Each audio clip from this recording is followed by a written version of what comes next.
పక్కన రక్తం పంచుకొని పుట్టకపోయినా మా సీతక్కను ఇంటి ఆడబిడ్డ కింద నేను చూస్తున్నా.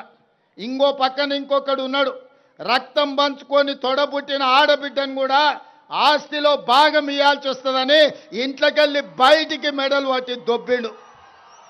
ఇంత దుర్మార్గం ఉన్నది.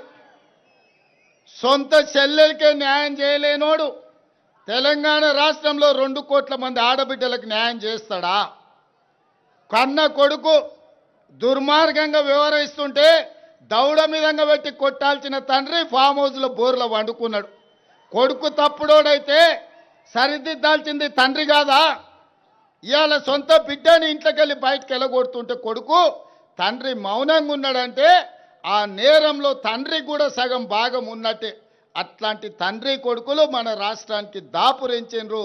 వీళ్ళే ఈ తెలంగాణ రాష్ట్రానికి శనీశ్వరులు తెలంగాణ రాష్ట్రాన్ని పట్టి పీడిస్తారు.